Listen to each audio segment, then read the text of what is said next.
Bienvenidos a Sé tu propio juez, un podcast en vivo donde reflexionaremos sobre los dilemas éticos que enfrentamos como futuros abogados. Hoy hablaremos de un tema crucial, los dilemas éticos en el ejercicio del derecho financiero. Mi nombre es Melanie Abán y seré su moderadora en este espacio. Gracias por acompañarnos.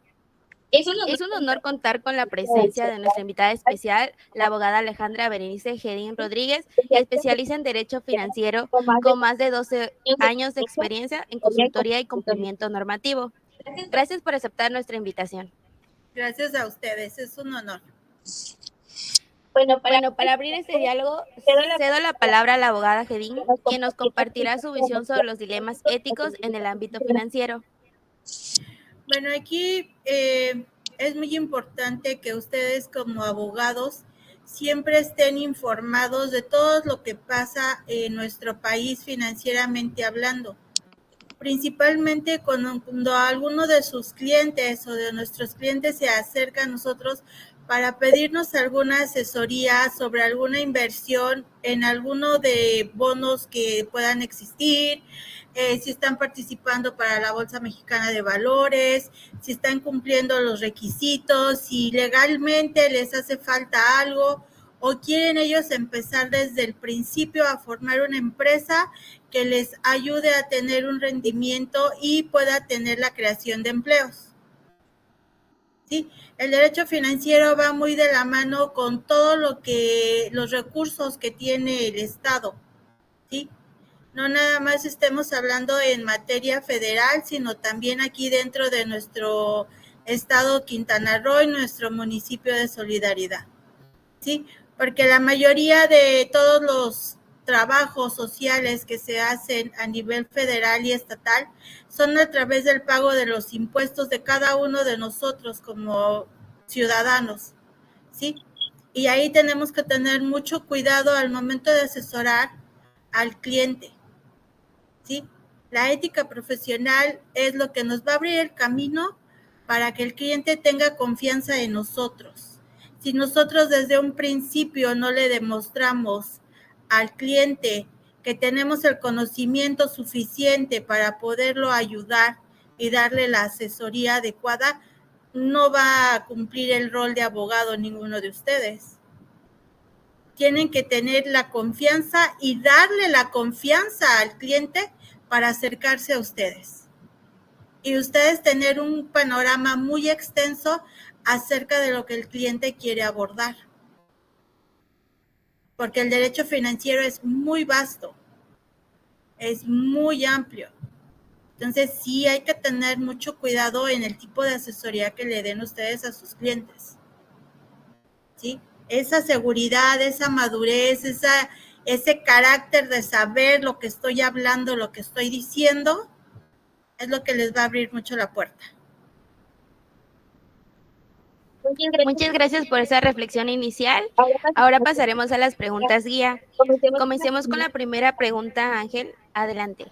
Sí, claro, como primera pregunta tenemos, ¿qué debe prevalecer cuando los intereses económicos de un cliente entran en conflicto con la legalidad y la transparencia? ¿Qué deben de hacer? Para empezar, saber qué tanto interés o qué tanta economía se va a mover o de qué forma.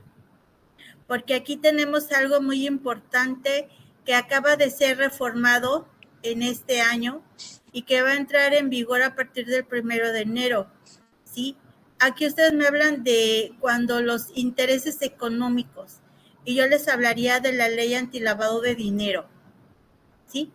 ¿Por qué? Porque muchos de los recursos económicos que algunos clientes pueden llegar a acercarse a ustedes es para ver la forma de poder crear algo, una empresa o algo, algún cliente mismo de ustedes que les pueda ayudar a mover sus intereses económicos.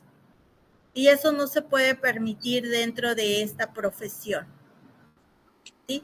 ¿Por qué? Porque no nada más están poniendo en riesgo al cliente, sino también están poniendo en riesgo su ética, sus valores, su compromiso con la sociedad y con el cumplimiento al pie de la letra de las leyes que nosotros tenemos en este país. Por eso se hizo la reforma. Ahora, si es un cliente del que ustedes sepan o crean o consideren que su dinero ha sido obtenido de manera legal, aquí lo que yo les podría decir es, hay que hay que hacer alianza con algún contador de su confianza para que puedan hacer algo que se llama compliance financiero. ¿Qué es un compliance financiero? Es una estrategia con un conjunto de normas y políticas que van a ayudar a sus clientes para poder mover su dinero de manera legal y correcta. Y así ustedes poder demostrar que no nada más ustedes son los que están ahí, sino que es un conjunto de profesionistas con los que trabajan éticamente probado y que pueden entre varios hacerles ese compliance para que puedan mover sus recursos de manera legítima. No se vayan a ir nada más con la idea de que puede ser lavado de dinero o algo así, no. Hay muchas personas que se dedican a comprar CETES de la Tesorería Federal, ¿sí? Y entonces ellos siempre contablemente o fiscalmente están buscando cómo mover ese dinero o cómo sacarlo para algún apuro, algún imprevisto que ellos hayan tenido, poder mover su dinero, ¿sí? Los CETES los emite la Tesorería Federal. Entonces, ahí como estamos hablando de una parte federal, sí lleva ciertos requisitos y ciertos pasos para que el cliente pueda mover sus CETES o para que los pueda vender. Entonces, sí hay que estar informados todo el tiempo de ese tipo de situaciones. Muchísimas gracias por su respuesta. Ahora pasaremos a la siguiente pregunta. Ahora escucharemos a Daniel Valdivieso con la segunda pregunta. Muy buenas tardes, profa. Quería preguntarle yo en especial, ¿qué papel juega la responsabilidad social del abogado en la asesoría financiera? Juega un rol muy importante. Muy importante. Tenemos que debatirlo porque ustedes le van a dar la certeza jurídica tras un debate de lo que el cliente necesita saber. Sí, cierto.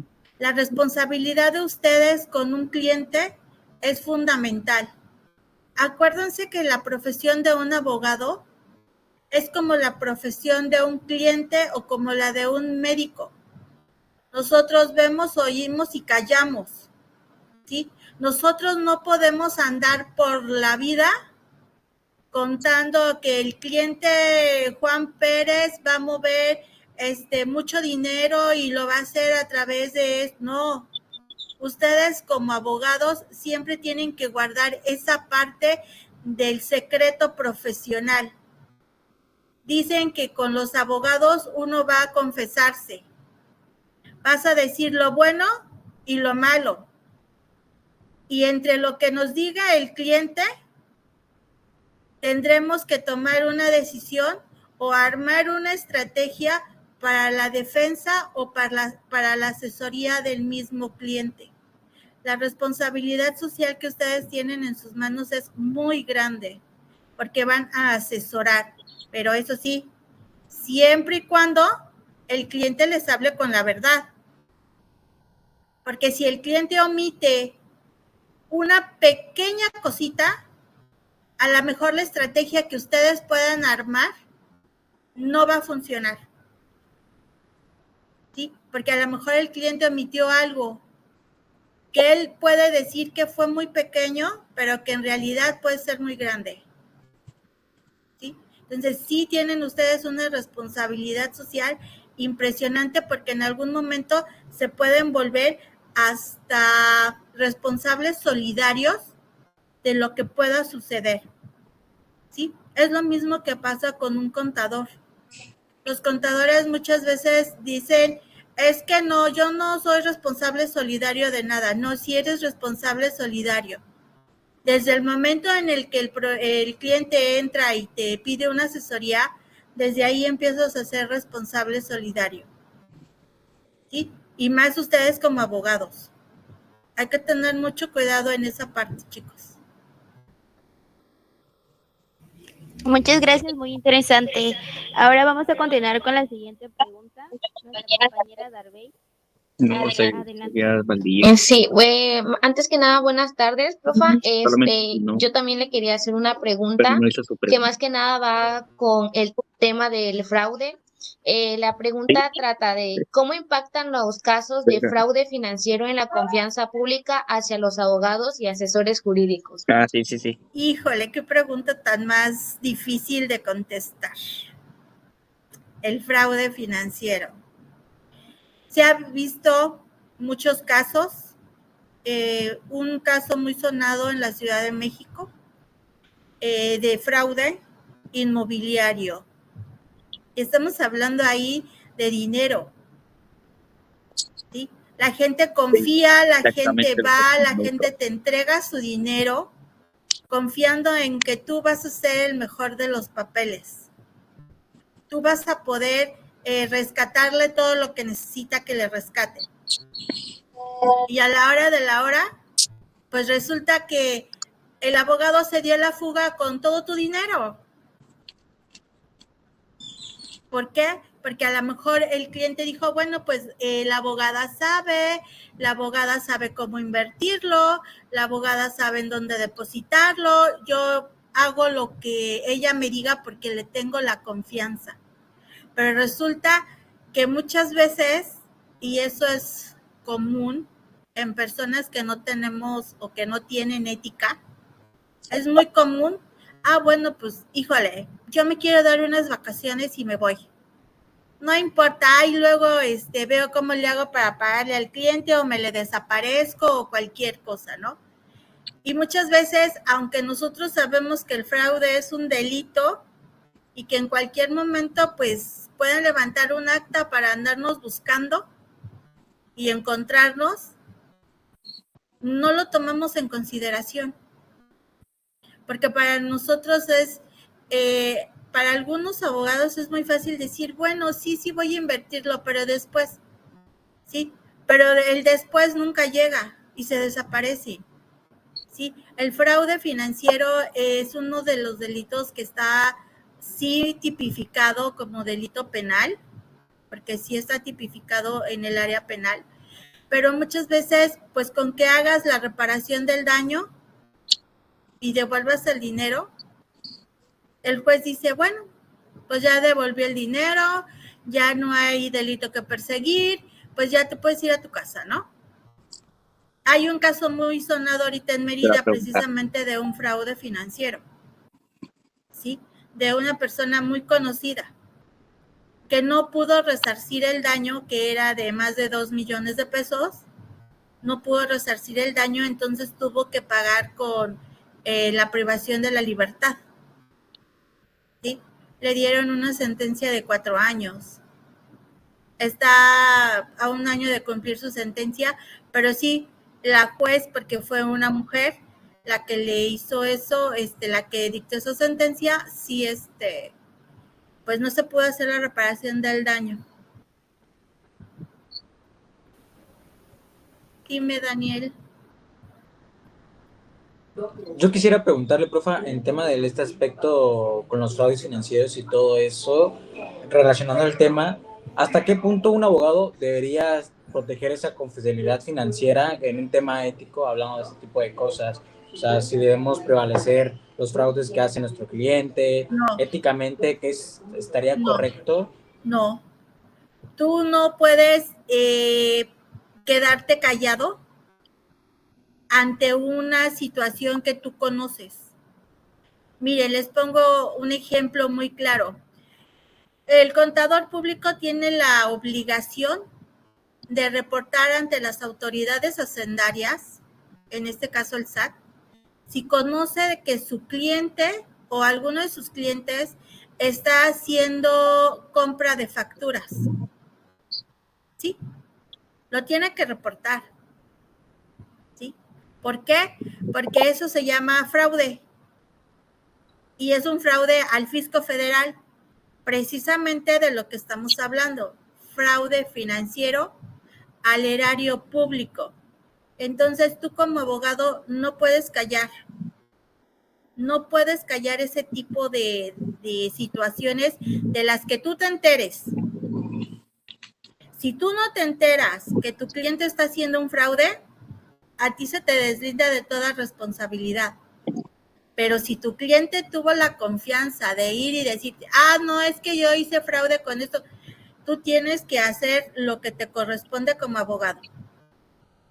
¿Sí? Porque en un momento dado, a lo mejor el cliente, para no sentirse solito, va a decir, es que el licenciado Daniel Valdivieso sí sabía de lo que yo estaba haciendo y no hizo nada, ¿no? Y entonces, sin quererla ni temerla, pues ya estás implicado en esa situación.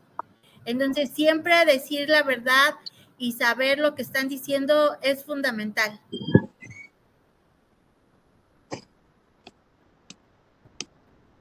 A ver, Darby. Entonces, podríamos decir que en este caso del fraude financiero, podríamos hablar que aquí entra también la legalidad y la transparencia, como habíamos dicho anteriormente, también la responsabilidad en este punto, ¿no? Así es, porque tú te vuelves completamente responsable. Y si tú no das el aviso necesario a la autoridad, te vuelves cómplice indirectamente. ¿Sí? Sí, Ángel. Profa, pero hay casos en los, igual puede pasar de que el mismo cliente puede sobornar o amenazar al abogado para que no diga. ¿Eso cómo puede influir en la decisión del abogado al decirlo? Tu ética, tu código de ética siempre tiene que estar bien asentado. ¿Qué? Tus valores, tus principios y la moral entran mucho aquí. 15 minutos. Tú tienes que hacer lo que tu código de ética te marca. Así el cliente te amenace o no te amenace, pues a lo mejor tendrás que buscar a dónde irte a vivir o a otro lado. A trabajar a otro lado. Pero tú no debes de perder de vista que es tu responsabilidad hacer lo correcto. ¿Sí? Te puede llegar a ofrecer las perlas de la Virgen y tú decir, bueno, pues lo voy a callar. No voy a decir que lo sé. ¿Y si luego sucede? No. Aquí tu responsabilidad es muy grande. Te ofrezcan lo que te ofrezcan, tú tienes que decirlo. ¿Ok?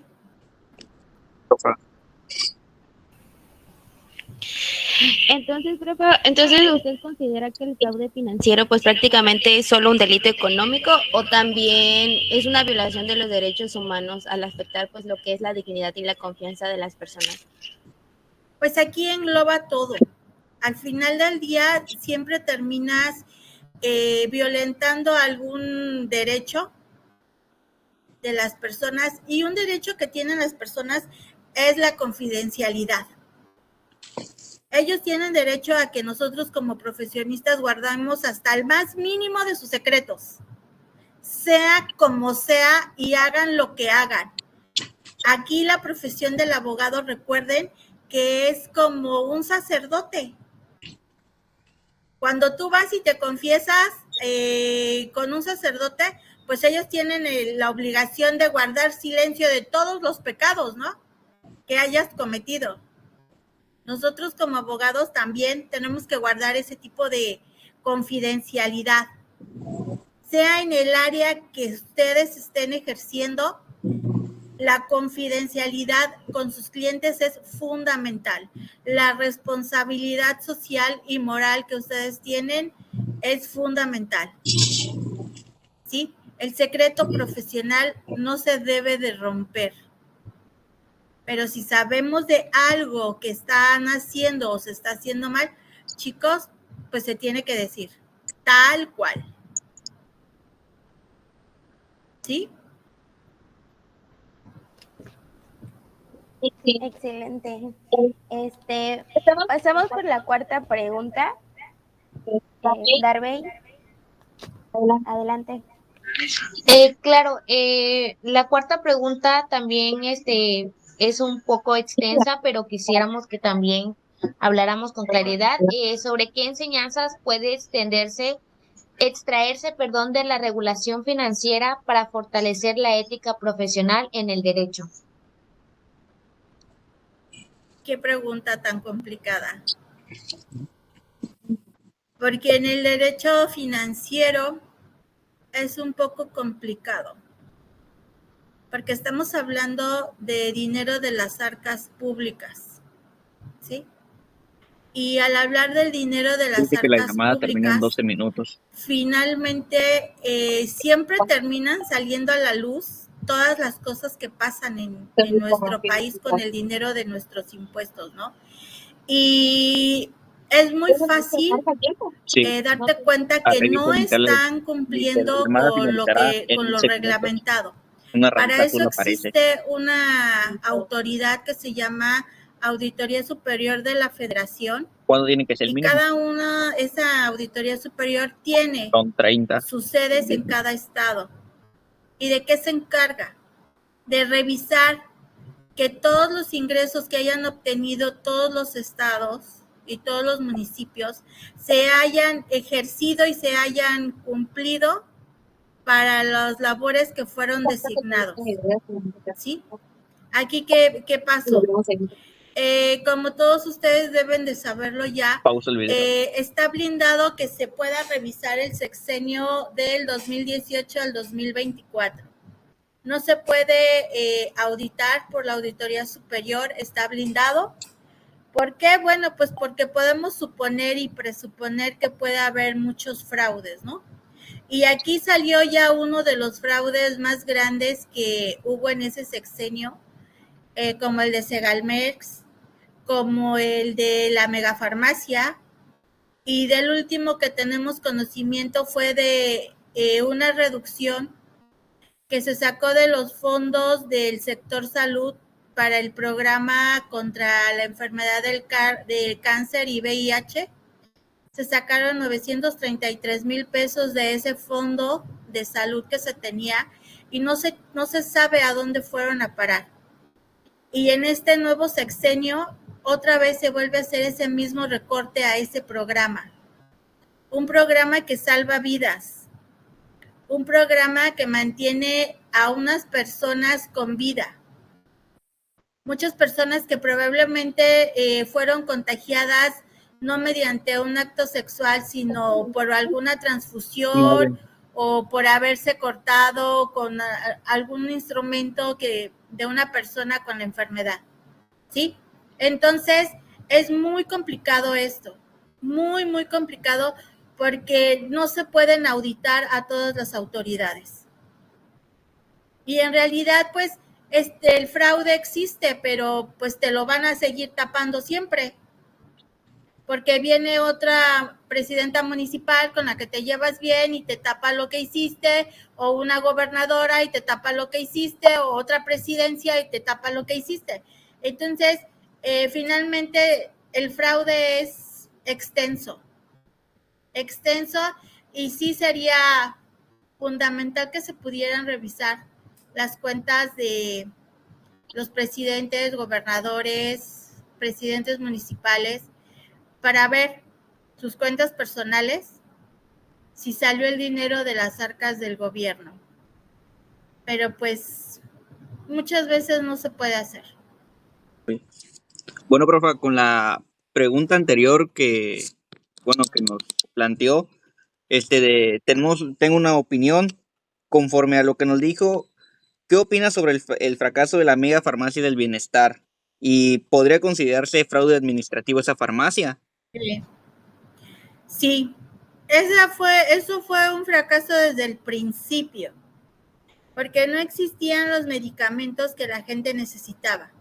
Cuando llegaban al IMSS o cuando llegaban al ISSSTE, a las farmacias, les decían, no, pues mira, no tenemos el medicamento, pídelo en la megafarmacia y ahí te van a surtir tu receta. De miles y miles de recetas que les llegaron, ni 100 pudieron surtir, ¿sí? ¿Fue un fraude financiero al erario público? Por supuesto que sí. Lo mismo que la refinería de Tres Bocas, porque nomás no refina.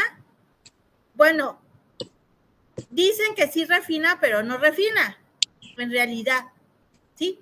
O sea, aquí estamos hablando de supuestos. Aquí lo único que hasta ahorita no se ha visto como si fuera un fraude es la promesa que les hicieron a los playenses de estar dando casas del bienestar, porque como debe ser de su conocimiento, vino su señora presidenta en la semana a Villas del Sol o por aquel rumbo a entregar 240 casas del bienestar, ¿sí?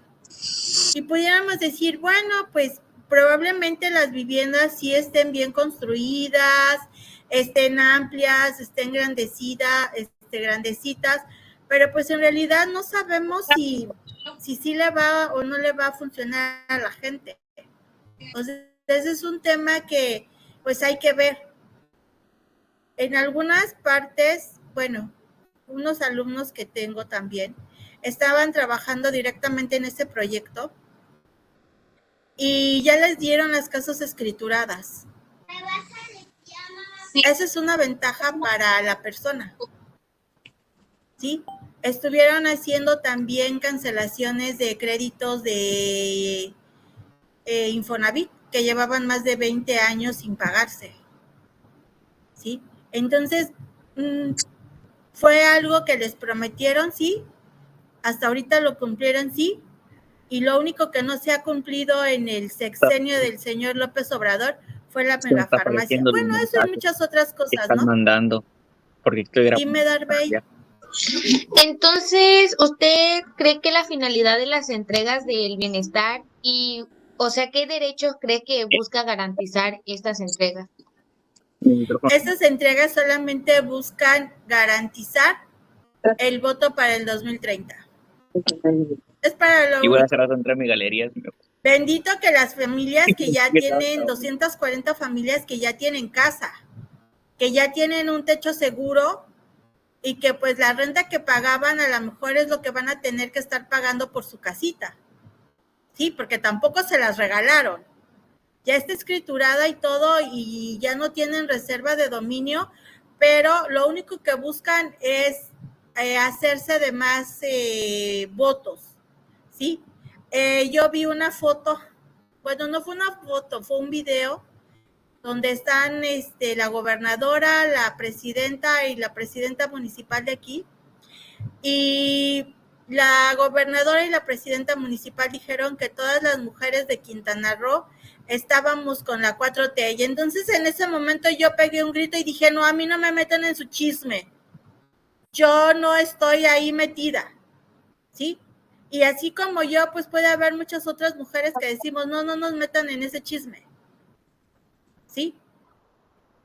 Dime, Melanie. Entonces, ¿esto podría considerarse como un acto de corrupción en el uso de estos temas con fines electorales?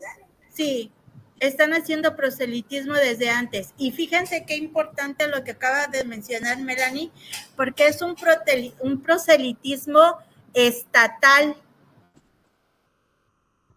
Porque por ahí anda el rumor de que Estefanía Mercado se va para la gobernatura. Entonces sí, como ella anda haciendo muchos programas sociales y que el servicio médico sin tanto choro, y a ustedes ya les dio servicio de transporte y no sé qué tantas cosas, pues sí, se puede tomar como proselitismo para la siguiente gobernatura.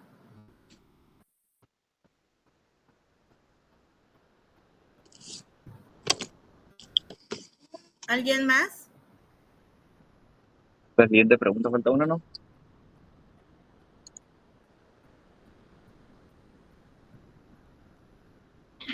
Bueno, respecto al tema que estábamos hablando hace un rato, me llamó mucho la atención que estaba hablando sobre cuando se afecta al Estado por ciertas enfermedades. Entonces, ¿usted cree que debería responder el Estado cuando una política pública enfrenta directamente al derecho de la salud? Sí, sí. En la Ciudad de México hay una zona muy famosa, muy popular, que es la zona de hospitales, al sur de la Ciudad de México, donde se encuentran todos los hospitales de la Secretaría de Salud, oncología, cardiología, psiquiatría, hospital general, enfermedades respiratorias, nutrición, muchos hospitales que pueden estar de tercer nivel, pero que ya no lo están, porque el presupuesto de la Secretaría de Salud no alcanza.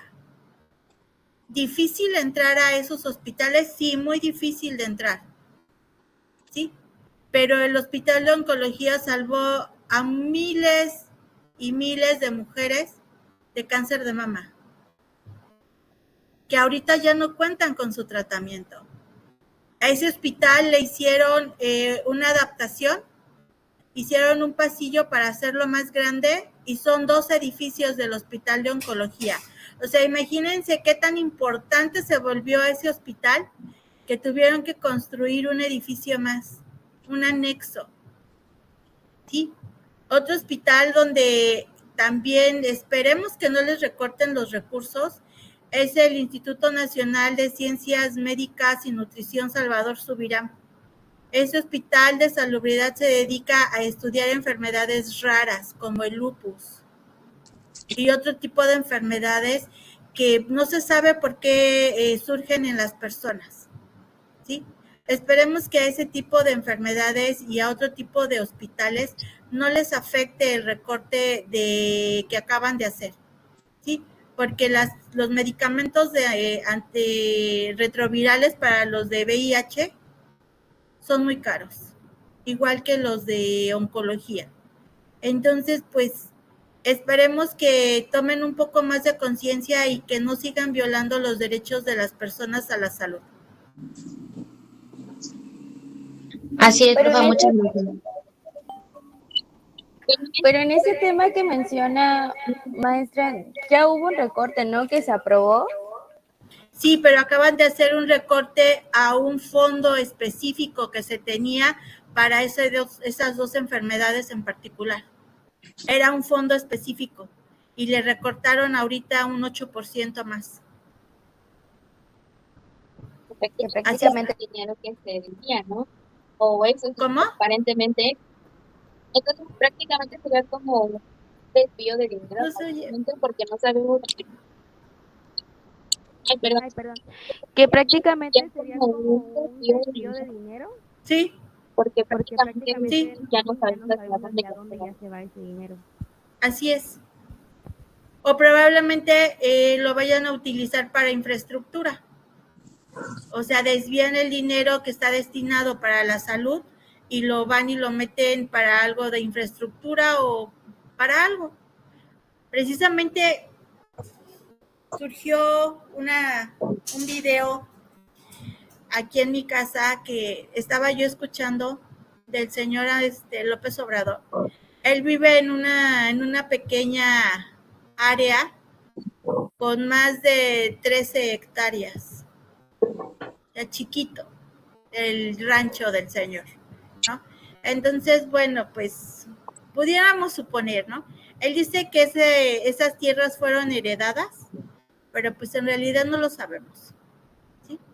Entonces sí, afectaron a muchas personas todos los fideicomisos que quitaron, ese desvío del 8%, los padres y las madres rogando quimioterapias y radioterapias para sus hijos, ¿no?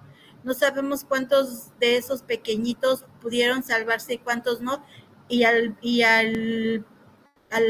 presidente y a la presidenta pues no les importa la vida de las personas, ¿no?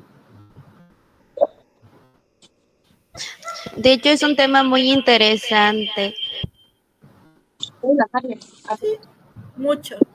Y ahora con la última pregunta, Ya sé cómo cuando la ética personal del abogado prácticamente choca con la estrategia financiera que exige el cliente. volviendo bien a tema, pero bien. Dile adiós al cliente. No te queda de otra. Porque si no, te va a meter en una serie de conflictos, no nada más dentro de tu área laboral, ¿sí? Sino también te puede meter en conflictos profesionales, morales, de confianza, de certeza, de emocional. ¿Por qué? Porque todo el tiempo vas a estar pensando, es que lo estoy haciendo mal, es que no se debe de hacer, es que si voy y es que si me hace y es que si me dice. Es muy complicado cuando los intereses de ambos chocan. Pero ahí es decisión de cada uno de nosotros decidir si seguimos o no seguimos con el cliente. Porque puede llegar y pedir una asesoría y nosotros podemos cobrarla. Pero si te dicen, no, pues es que sabes que sí me conviene quedarme contigo por el momento, pero en el trayecto, si empezamos a ver cosas que no nos parecen, pues tenemos que decirle adiós. Porque no nos queda de otra. Está de por medio el prestigio de cada uno de ustedes como abogados. A ver, Darby. Entonces, ¿qué nos podría decir qué herramientas legales nos pueden ayudar quizás a nosotros como jóvenes en esta materia, se podría decir, para enfrentar estas prácticas financieras en este caso? Pues yo lo que les puedo recomendar es que siempre se hagan a llegar de profesionistas que tengan una buena reputación, que tengan una carrera 2 minutos y acaba el tiempo. con 40 bastantes minutos. años de experiencia y que los pueda guiar Llevamos 13. en su camino, Última que los pregunta. pueda guiar en el día a día Sí. hasta convertirse en los abogados que ustedes quieren ser, Nos quedan 10 minutos. ¿sí? Y eso lo pueden empezar ustedes a obtener a partir de sus prácticas profesionales. Escoger bien el lugar, escoger bien a la persona y realizar las cosas como deben de ser, ¿sí? Aquí tenemos a un futuro abogado brillante, porque se lo traen de aquí para allá y de arriba abajo y de un lado al otro, y sin vacaciones. Sin vacaciones. Ese abogado no tiene ni siquiera fines de semana tranquilos, me imagino. Acuérdense, chicos, que aquí todas las personas necesitamos un abogado, un médico y un contador. Siempre vamos a necesitar de ellos. Siempre. Son las 3 profesiones de las que no pueden decir las personas que no necesitan. ¿Sí? Y el abogado y el médico 24/7. Así sea Navidad, Año Nuevo, mi cumpleaños, el de ustedes, 24/7. Pues bueno, profa, muchísimas gracias por todo lo que nos ha compartido. Perspectivas muy valiosas, sus puntos de vista estuvieron bastante, pues, ¿cómo decirlo? Estuvieron bastante explicadas, muy buenas, muy buena opinión. Pues prácticamente un resumen es que la ética, pues, en el derecho financiero no solo protege lo que viene siendo la legalidad, sino también la confianza pública, la dignidad de nuestra profesión. También como abogados también nos da esa parte de respetar y de sentirnos respetados, de no cruzar ciertos límites que pues nos ha impuesto, ¿no? Por supuesto, igual que quería agradecer a la audiencia que nos va a estar viendo, acompañarnos igual en esta misma reflexión, y pues que recuerden que ser un abogado no es solo conocer la ley, también es tener el valor de juzgar nuestras propias acciones con responsabilidad y conciencia. Así que sean su propio juez, así como se llama el podcast, bueno, el programa. Y pues nos vemos en alguna otra próxima edición que llegue a darse. Claro que sí, con mucho gusto. Gracias, profa. Cuídense. Adiós. Adiós.